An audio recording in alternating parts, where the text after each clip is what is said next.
सोने में death cross बन गया है। डेथ क्रॉस की चेतावनी खुद बैंक ऑफ अमेरिका ने दी है। इसके बाद से गोल्ड मार्केट में हड़कंप मच गया है। बैंक का कहना है कि सोने के चार्ट पर वही खतरनाक संकेत दिख रहे हैं जो साल 1980 और 2011 में दिखे थे।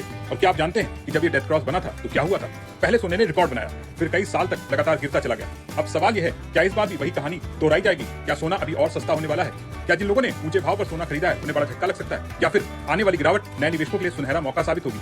आखिर बैंक ऑफ अमेरिका ने ऐसा क्या देखा जिससे पूरी दुनिया के सबसे सुरक्षित निवेश माने जाने वाले सोने को लेकर अलर्ट जारी कर दिया? आइए आसान भाषा में पूरी कहानी समझते हैं। डेथ क्रॉस के बारे में जानने से पहले एक नजर भारत में सोने चांदी की कीमतों पर डाल लेते हैं। 17 जुलाई को मल्टी कम्युनिटी एक्सचेंज यानी एमसीएक्स पर 5 अगस्त 2026 की डिलीवरी वाला सोना करीब 658 रुपए की तेजी के साथ 1,41,006 रुपए प्रति 10 ग्राम पर बंद हुआ।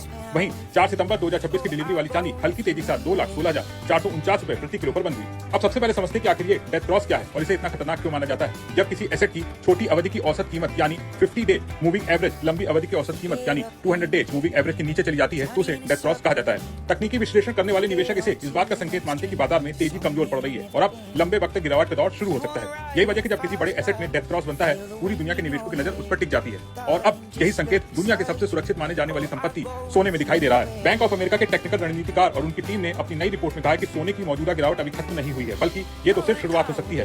बैंक का कहना है कि अभी तक सोने में आई गिरावट सिर्फ 24 हफ्ते पुरानी है, जबकि इससे पहले सोना लगातार 121 हफ्तों तक चढ़ता रहा। यानी अगर 2 साल से ज्यादा वक्त तक तेजी चली तो सिर्फ कुछ महीनों की गिरावट को अंत नहीं माना जा सकता। इतिहास बताता है कि इतनी लंबी तेजी के बाद अक्सर लंबा करेक्शन आता है। लेकिन सिर्फ डेथ क्रॉस ही नहीं, बैंक ऑफ अमेरिका ने कई और ऐसे संकेत बताए हैं जो निवेशकों की चिंता बढ़ा सकते हैं, जैसे आरएसआई यानी रिलेटिव स्ट्रेंथ इंडेक्स का 90 तक पहुंच जाना।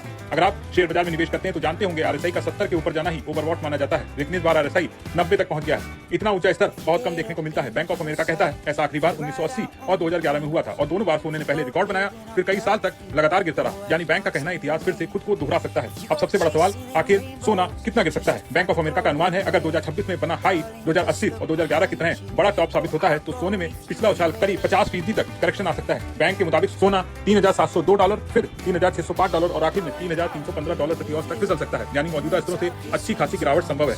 बैंक का कहना है कि 2011 में पहले रिकवरी आई, लोगों ने समझा कि गिरावट खत्म होगी और उसके बाद कई साल तक सोना नीचे जाता रहा। अब सवाल, अगर ऐसा है तो निवेशक क्या करें? बैंक की सलाह घबराकर फैसला मत कीजिए। लेकिन यहाँ एक बात समझना जरूरी है कि ये कोई गारंटी नहीं कि सोना जरूर गिरेगा। ये बैंक ऑफ अमेरिका का तकनीकी विश्लेषण है। बाजार की दिशा, ब्याज दरें, डॉलर की चाल, महंगाई, युद्ध, केंद्रीय बैंकों की खरीदारी और वैश्विक आर्थिक हालात पर भी बड़ा असर डालते हैं। फिलहाल बैंक ऑफ अमेरिका की रिपोर्ट ने पूरी दुनिया के निवेशकों का ध्यान खींचा है। डेथ क्रॉस, आरएसआई 90, 1980 और 2011 जैसी समानताएं, ये सभी संकेत बता रहे हैं कि सोने का बाजार अब बेहद संवेदनशील दौर में पहुंच चुका है। ऐसे में जल्दबाजी में खरीदारी करने या बेचने की बजाय हर निवेशक को सोच समझकर फैसला लेना चाहिए, क्योंकि अगर इतिहास सचमुच खुद को दोहराएगा तो आने वाले महीनों में सोने की कीमतों में बड़ा उतार चढ़ाव देखने को मिल सकता है और यही वक्त तय करेगा कि सोना निवेशकों को चमक देगा या फिर बड़ा झटका। आपका बैंक ऑफ अमेरिका की चेतावनी पर क्या सोचना है? कमेंट करके जरूर बताएं और बने रहें इस तक के साथ।